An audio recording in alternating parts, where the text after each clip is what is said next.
కురంజీ రాగమును మధురముగా ఆలపిస్తున్న నా మంచి మనసు ఆ స్వామిని పదే పదే చూడాలి అని అనుకుంటూ మెరిసే మకర కుండలములతో వెలుగుతున్న ఆ స్వామి అందమైన ముఖముతో పాటు లేత గులాబీ రంగు పాదములను చేతులను తనివితీరా చూస్తున్న నేను నడుమున ఉన్న నాభిలో తామర పువ్వు ఉన్నదా లేదా అని చూడలేకపోయాను. శ్రీరంగములోని శ్రీరంగనాథుడే నా ఎదురుగా వచ్చి నిలుచున్నాడు అని ఆనందముతో పొంగిపోతున్న నాతో, నాభిలోన పువ్వు లేని స్వామి కొలువై ఉన్నది అందమైన తిరువాలి నగరపు పుణ్యక్షేత్రములో అని అమ్మ చెబుతున్నది. శ్రీరంగములోని నా స్వామిని ఎదురుగా చూశాను అనే ఆనందములో బంగారపు గాజుల వలె మెరుస్తున్న నా హృదయములో మళ్ళీ మనోవ్యాధి మొదలైనది.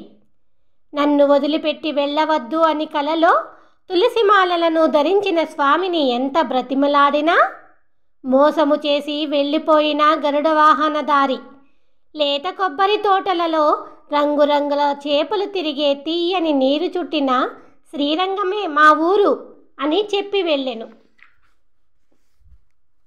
చేపల వంటి కాటుక కన్నులలో నిలవలేని నీరు ప్రవాహమవుతుండగా చిక్కిపోయిన నా చేతిగాజులు జారిపోతున్నాయి.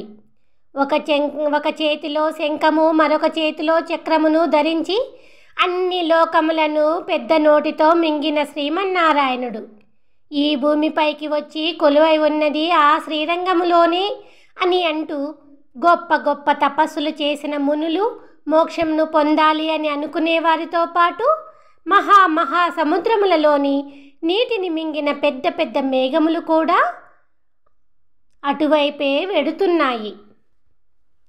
మెరుపుల కాంతితో మెరిసే దివ్య శరీరముతో ఉన్న ఆజానుబాహుడి విశాలమైన ఎర్రని కన్నులను, లేత గులాబీ రంగు పెదవులను, మకర కుండలముల అందమును తనివి తీరా చూస్తున్న నేను అందమైన నా మనసుతో పాటు మెరిసే నా చేతి గాజులను కూడా తీసుకొని నీ భక్తురాలిగా చేసుకోవయ్యా అని కలలో నేను ఎంత బ్రతిమలాడినా విచ్చిన సొరపన్నల తోటల మధ్యన బంగారపు గోపురముల చుట్టూ కావేరి నీరు నిలిచిన శ్రీరంగమునకు నువ్వేరా అని అంటూ గజేంద్రుడిని రక్షించిన స్వామి వెళ్ళిపోయెను.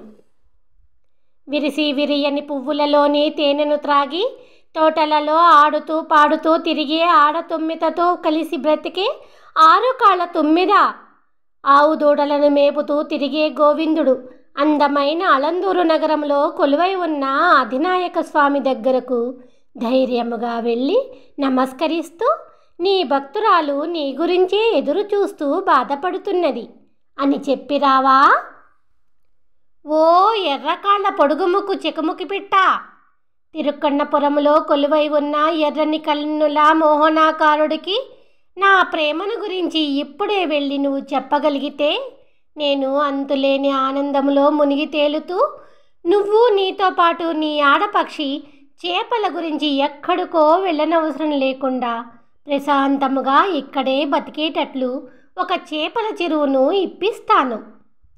అందమైన లంకలోని రావణాసురుడిని చంపిన శ్రీరామచంద్రుడు, ముల్లోకములను కొలిచిన వామనుడు, కురుక్షేత్ర రణరంగమున రథమును నడిపిన శ్రీకృష్ణుడు, పర్వతాకారపు ఆజానుబాహుడు ఈసారు నాకు ఎదురైనప్పుడు ఆనందముతో ఊగిపోతున్న నా శరీరముతో గట్టిగా పట్టుకొని నా చేతులలో బంధిస్తాను.